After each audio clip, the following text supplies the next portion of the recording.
falei sobre Umbanda, mas quem não estava, meu nome é Mariano. Vamos lá. Começa. Esse é um ponto que eu gostaria de deixar razoavelmente claro. Passa. A área da África são 30.221.532 quilômetros quadrados. Essa é uma informação importantíssima para o candomblé. Vai. O deserto do Saara tem 9 milhões de quilômetros quadrados. Continua, por favor. Isso quer dizer que a África subsaariana tem 21 milhões de quilômetros quadrados. Por favor. O Brasil tem 8.516.000 quilômetros quadrados. Continua, por favor. Então, quer dizer que na África subsaariana dá 2,5 Brasis, pelo menos. O que eu quero dizer com isso? Como é que vocês querem que exista uma tradição africana? Isso é total e completamente ridículo. Existem diversas tradições africanas, não é uma só. Então, na África que nos interessa, que é a subsaariana, cabem 2 Brasis e meio. Então, não existe uma tradição africana. Isso é reducionismo. Por favor, continue. Bem, aí. Essa parte aqui é importantíssimo saber. De onde vieram os negros para o Brasil, Cuba e América do Norte?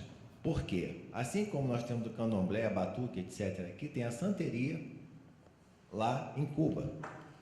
E, infelizmente, o protestantismo na América do Norte não deixou chegar essas outras partes, mas o lado bom disso é que o gospel, etc., é de origem africana também, né? Porque o protestantismo ele pegou aquele lado mais soturno e com a alegria dos africanos veio o gospel, mas isso é outra coisa. Então vamos lá. Volta. Os bantus vieram de Luanda Benguela, que ali era chamado Costa dos Escravos, tá? Aí você tem também aqui, ó, de Mombasa também, ou seja, os africanos vieram desses 2 locais, tá?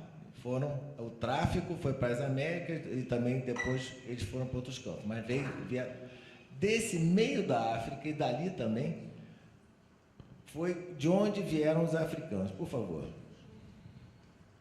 Bem, vamos lá. Então, com a chegada do idioma Yorubá e do Quimbundo, por meio dos africanos trazidos da África, e com os novos colonizadores, a corte portuguesa quis garantir sua presença política. O que eu quero dizer com isso? Acontece o seguinte, quem vinha para o Brasil era degradado normalmente. As pessoas perguntavam para o sujeito, você prefere ser enforcado ou ir para o Brasil? Acho que não dava tanta escolha, né? E eram pessoas normalmente marginalizadas em Portugal. Isso quer dizer o quê? Quer dizer que eles não tinham muita instrução.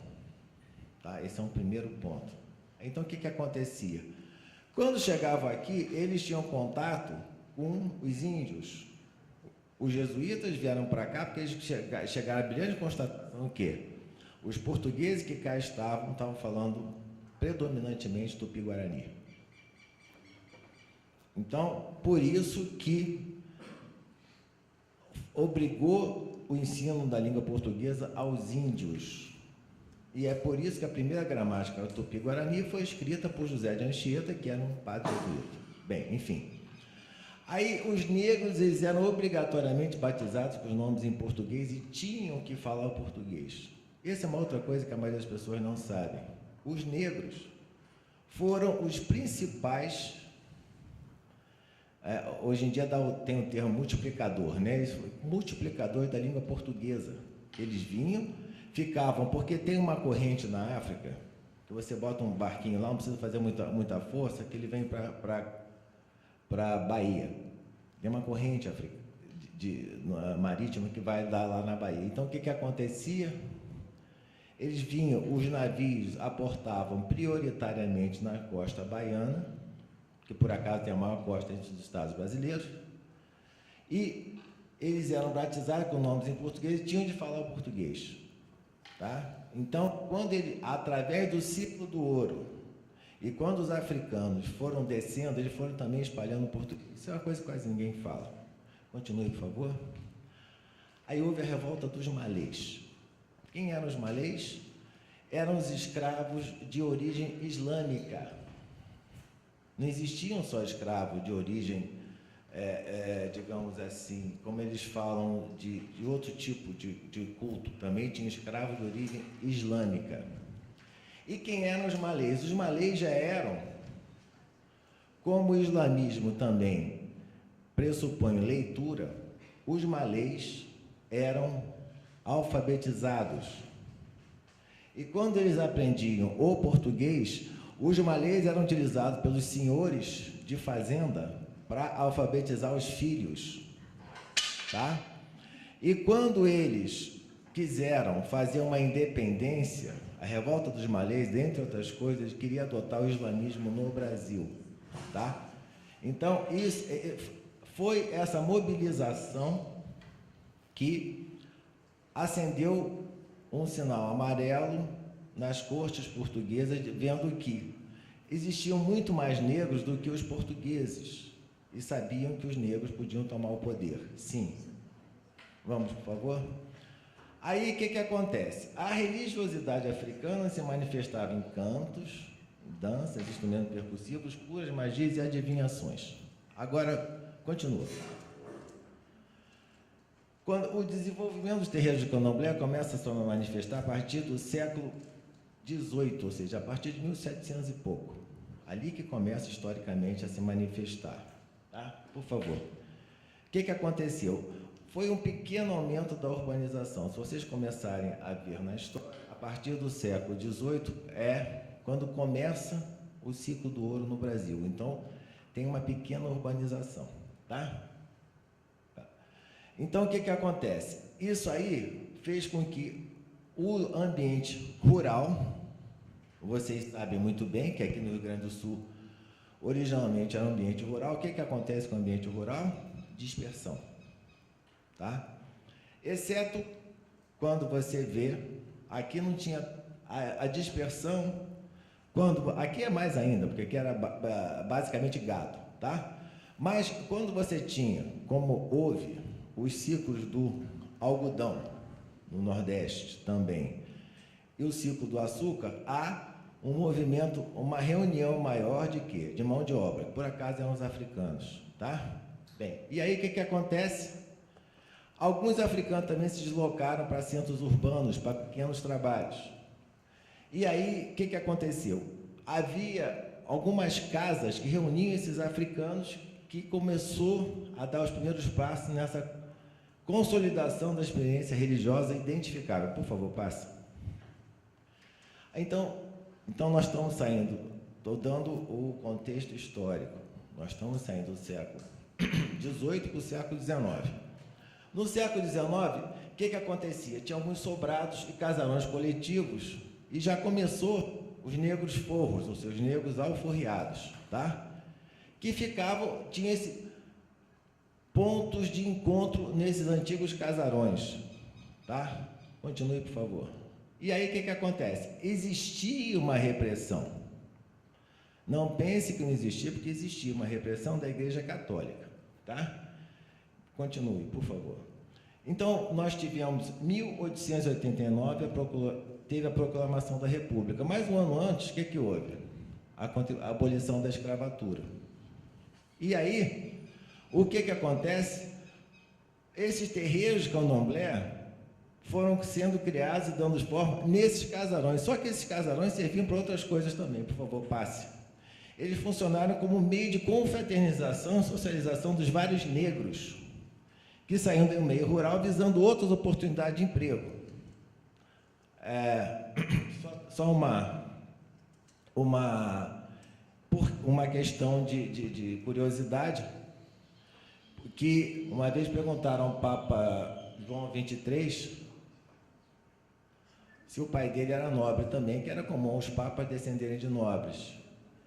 Ele falou não, ele falou que o pai dele, ele se consumiu trabalhando no campo, porque o Papa João XXIII, ele era filho de camponês, exatamente.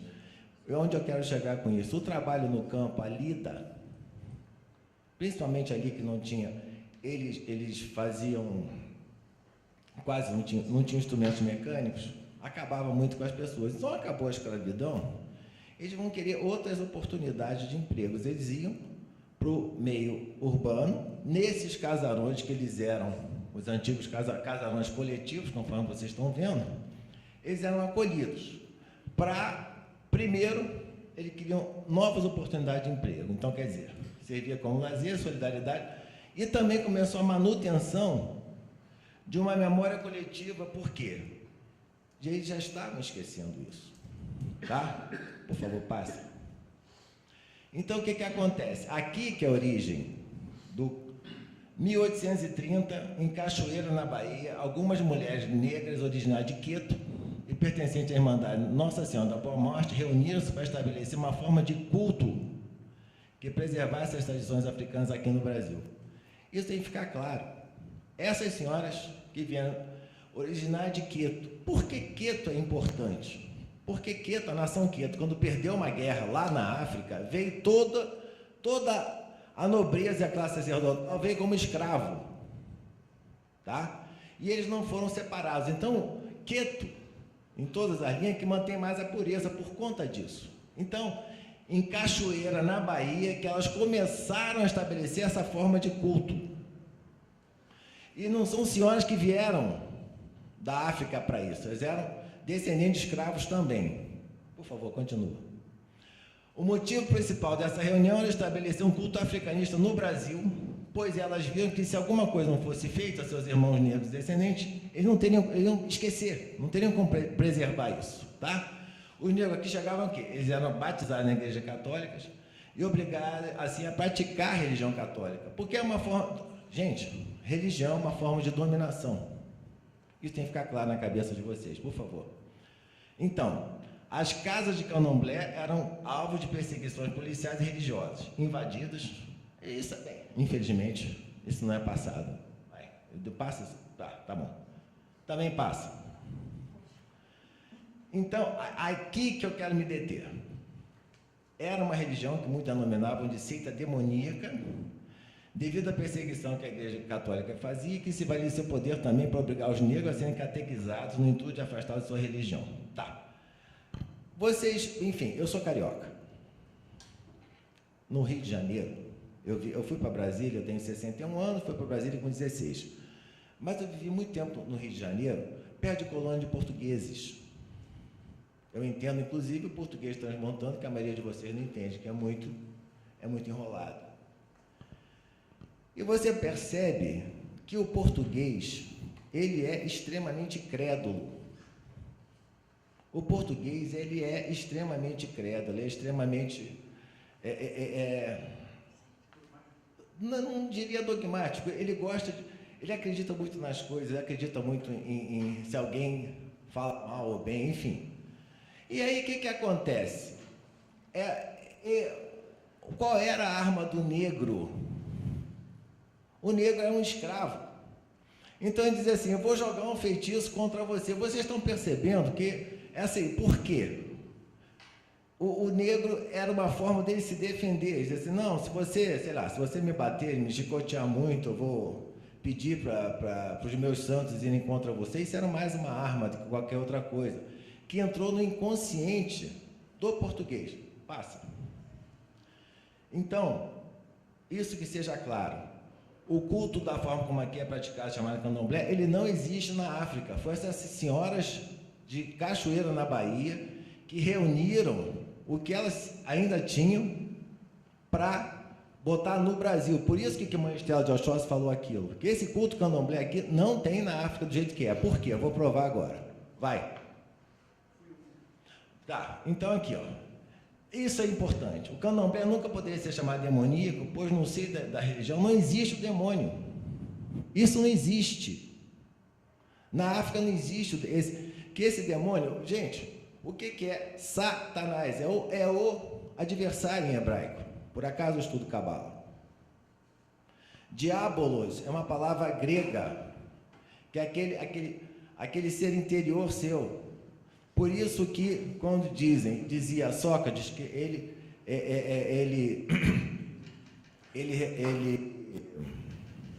consultava o daimon dele, que é aquele ser interno dele, que virou demônio. Então, isso não existe, essa ideia de inferno não existe para os africanos. Que isso seja bem claro. Eles utilizavam isso como arma contra os portugueses, que eles só tinham isso para usar, eles não podiam ter arma nenhuma. Por favor. Então, o que se existe lá? O culto ao orixá. Ou seja, aí é outra diferença da África para cá. Por quê? Cada região africana cultua um orixá e só inicia Elegum ou pessoa daquele orixá. Ou seja, não existe, por exemplo, ele é o Saul de Ogum. Ele é filho de Ogum. Então isso começou no Ifá, foi um Obi. Eu sou filho de Oxalufã. Mas se nós dois morássemos na mesma região, nosso orixá seria o orixá da região, ele não teria um e eu teria outro. Isso aqui é na África, ou seja, Iemanjá, vocês vão ver quando eu vou botar ali mais adiante, Iemanjá, ela era do Rio Níger. Então, todo mundo que estivesse próximo ao Rio Níger era filho de Iemanjá, quer quisesse, quer não. Então, essa ideia de Ifá é aqui, é nossa. Não é uma ideia, isso não existe na África. Continua. Bem, por esse motivo, os antigos babalorixá e orixá evitam chamar o culto dos orixás de candomblé. Eles não queriam que isso fosse confundido com essas festas. Tá? Continua. Com o tempo, né, a palavra candomblé foi aceita e passou a definir um conjunto de cultos vindo de diversas regiões africanas. Isso tem que ficar claro, de diversas regiões africanas. Por favor. Então, o termo candomblé mesmo tem origem bantam, raiz do quimbundo, Kiandombe, ou Kikongo, Ndombé, ambos significando negro, e tornando-se sinônimo de referência genérica de diferentes expressões de religiosidade. Vai. K é o uso, é o costume. Ndombe, negro ou preto. Lé, lugar, casa, terreiro ou pequeno atabaque. Vamos lá. Então, a reunião dos três vocábulos tem o quê? Lugar de costume dos negros, lugar de tradições negras, práticas religiosas que incluem a música percussiva, a dança, as comidas, os idiomas, os usos e costumes, e principalmente a hierarquia ou organização social. Espera um pouquinho. Bem, eu tenho o hábito, como vocês me veem aqui com o livro, eu tenho o hábito, o vício de ler. Eu defendo a ideia que, se tiver um outro Nobel de literatura para a língua portuguesa, vai para o Miyakoto. Tá? E o Miyakoto falou uma coisa uma vez, está no YouTube, na África, os deuses dançam. Isso é importantíssimo, essa musicalidade é isso. Porque o que você vê, eu espero que algum dia vocês tenham eu não sei se é sorte, tenham de ver uma saída de santo. É muito bonito.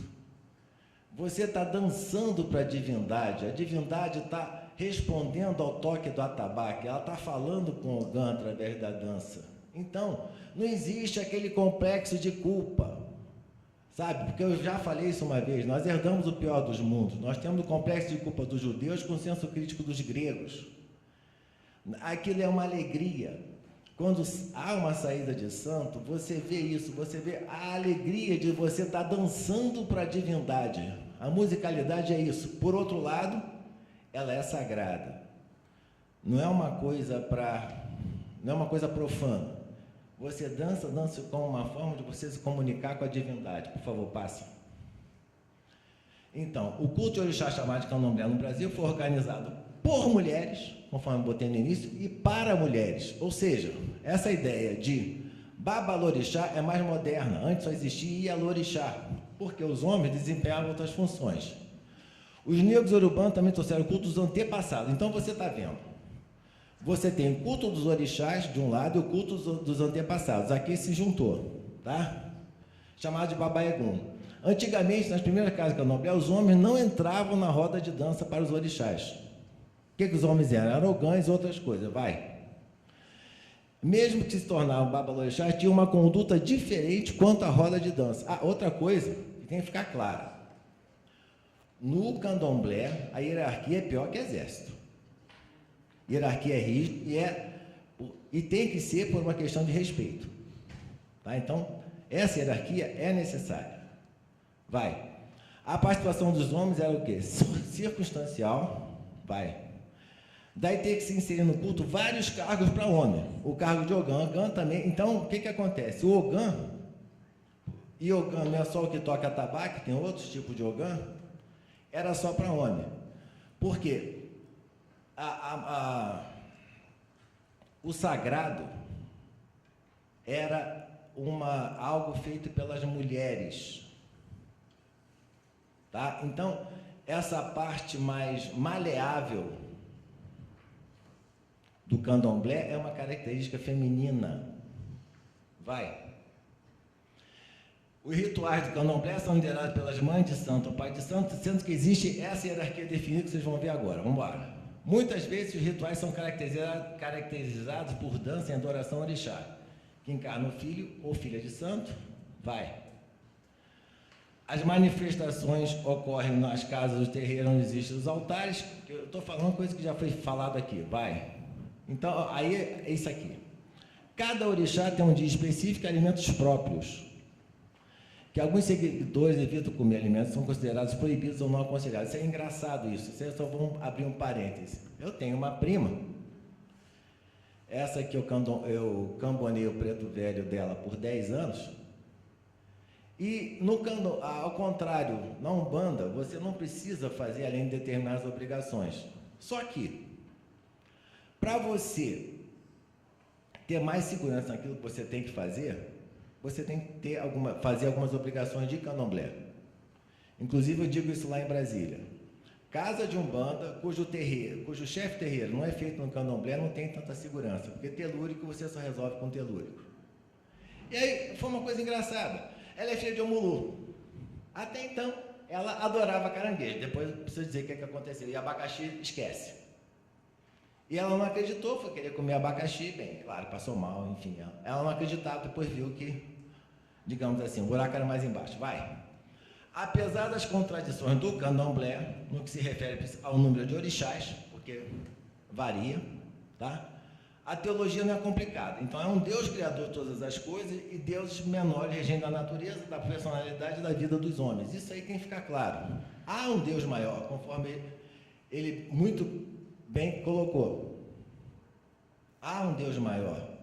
Não é um politeísmo, é um panteísmo. Vai. Entretanto, a liturgia, né, tá, é bem complexa. A liturgia do candomblé é extremamente complexa. Vai. Você percebeu que a única coisa que eu negritei. Não existe autodidata nem autoiniciação. Ou seja, você pode ler uma pilha de livros assim, que não vai adiantar PN. Vocês sabem o que quer dizer PN, né? Praticamente nada. Tá? Então, a oralidade é fundamental. Tá? Não existe autoiniciação. Aliás, não existe autoiniciação em lugar nenhum. Tem muita gente que se ilude de qualquer tradição achando que se auto-inicia. Isso não existe. Existe auto-enganação. Auto-iniciação não existe. Nós, da Sociedade Teosófica, nós temos uma brincadeira entre nós cansamos de ver iniciado. Eu quero ver algum acabado, mas isso é outra coisa. Vai, segue. Orixás. Ori, conforme ele falou, né? Cabeça e chá, rei. Vocês observem, se tem um pouco aí. Olha como a representação dos orixás. Os orixás são forças, gente. O que os orixás são? Vocês estão observando que há uma riqueza, uma voluptuosidade. Por que essa voluptuosidade? Já falei antes. A fertilidade é importante, principalmente para povos mais primitivos, cuja mortalidade infantil é muito grande. Então, é claro que essa voluptuosidade, essa coisa de chakras mais inferiores, no sentido de quê? De manter a fertilidade. Então, pode observar que há toda um voluptuoso, tanto masculino quanto feminino. Agora, o que a gente vê que seriam os orixás? São os arquétipos, porque os deuses são os mesmos. Isso já falou Júlio César quando conquistou a Gália. Ele viu que os deuses romanos ou gregos eram os mesmos que os deuses gauleses. Segue. Quem são os orixás? Vamos lá. Para o povo Yorubá, orixá é o senhor da nossa cabeça, é uma força poderosa da natureza que dá suporte físico e espiritual. Tá? Na nação Fon, as divindades chamavam-se Voduns, nação Banto recebe o nome de Inquinces. Vai. É através dessa divindade que o mundo se revitaliza, regenera o seu equilíbrio e sua harmonia. Segue. E tantas são as lendas que tem no candomblé. Após Ododuá criar a terra, chamada de berço do mundo, os orixás foram seus primeiros habitantes. Vocês estão entendendo agora de onde estão os cultos antepassados? Por quê? Nós somos descendentes dos orixás, se eles foram os primeiros habitantes da terra. Então, não tem nada de idiota nisso. Há uma sabedoria. Você só está aqui porque existiu seu pai, seu avô, seu bisavô, enfim. Olha de onde se vem. Tá? Segue. Então, eles são os arquétipos, eles são os inconscientes de nós. Vai. Olorum, então, o Senhor Supremo Criador designou, então, a cada divindade um compartimento do mundo para que essa cuidasse dele e também que por ele se responsabilizasse. Tá? Olorum distribuiu os 4 elementos da natureza. Vamos lá. O Batalá é o ar, o Doduá a terra, a Ganju o fogo, que sai do vento da terra, e Iemanjá as águas. Tá? Segue. Orungã é o ar atmosférico, o ar que nós respiramos. Então aí você tem o quê? Os elementos. Vai. Ao decidir criar o mundo, Olorum encarregou Oxalá ou Batalá, que é o seu filho primogênito, a tarefa de executá-la, providenciando para o mesmo que era necessário. Mas, vai. Ele fracassou da tarefa que repassava para o Doduá. Então, ou seja, nesse mito, Olorum mandou Oxalá, que não conseguiu, ou Batalá, e mandou para o Doduá. Outro mito conta que o Doduá criou o mundo com a ajuda dos orixás que o acompanhavam. Mas vamos ficar nesse primeiro. Vai. Então, cada orixá se encarregou de um domínio de oração, meio para não ficar suspense. Por que o Doduá fracassou nessa tarefa? Porque teve alguém que foi criado primeiro que ele, que eu já estou adiantando uma coisa que foi depois, e não foi chamado, que foi quem? Exu. Não se desafia Exu. Então Exu passou uma bebida para o Doduá, volta, e fez ele fracassar na tarefa. Por isso que a gente sempre primeiro saúda Exu em qualquer cerimônia, para ele deixar a cerimônia acontecer, porque ele é o primogênito. Então vamos lá, cada orixá, né, então teve um domínio da criação. Oxóssi, as matas, Ossain com as folhas, Ossain é importantíssimo, vocês vão ver depois. Iemanjá as águas salgadas, Oxum as águas doces, e assim sucedeu com algum Xangô, Yansan, Oxalá, dentre outros. Vai. Após a criação do mundo, conta ainda um mito, os orixás viveram e reinaram aqui na terra como homens, depois retornaram ao Orum, de onde vieram. Vai. Então, eles podem ser compreendidos, os orixás, tanto como uma força da natureza, como uma ancestral divinizada. E aí o que aconteceu? Nesse sentido, essas senhoras de Cachoeira, na Bahia, juntaram o culto aos ancestrais com o culto aos orixás. Está aí. E vocês estão percebendo que faz um todo lógico isso aí. Ainda que no outro mito, cada pessoa chegar à existência terrena nasce sob a proteção de um orixá que o adotará como filho e auxiliará na trajetória terrena. Esse é o mito que mais a gente vê. Tá? Vai. Então, você, dessa forma, tá? Que pode ser tanto uma força da natureza como ancestral, você compreende por quê? De festas e obrigações dos adeptos dessas religiões. Segue. Então, como é que é? Os orixás são transcendentes ao homem e têm idade imemorial. Então, eles pertencem ao tempo. Vai. Quando incorporados em seus filhos, tornam-se o quê? Uma energia pura e palpável e retornam à terra para juntos confraternizarem. Por isso as festas. Vai. Dançam com e para eles, comungam de suas alegrias e de seus infortúnios. Então, isso que faz... Vocês estão percebendo que o Olorum ficou em cima. Vai. Também escutam seus lamentos, seus agradecimentos, ensinam e cobram daqueles que lhes devem, amam, são amados e respeitados. São os orixás. Vai. Agora, como é que você se comunica com os orixás? Através de rituais, rezas, oráculos, que ao contrário da Umbanda, que tem consulta no orixá só através do Ifá, quando nos tornamos um receptáculo de nossa divindade e conseguimos interagir com ela. Vai. Acredita-se no candomblé que somos todos filhos de orixás. Então, são quem? O orixá de frente, que no meu caso é o Xalufã. Orixá de trás, que é o segundo santo, ou Juntó. No meu caso é Iemanjá, vai. O pai de santo manda isso. E você tem sempre um Exu, tá? Eu falei que eu era afiliado de Tranca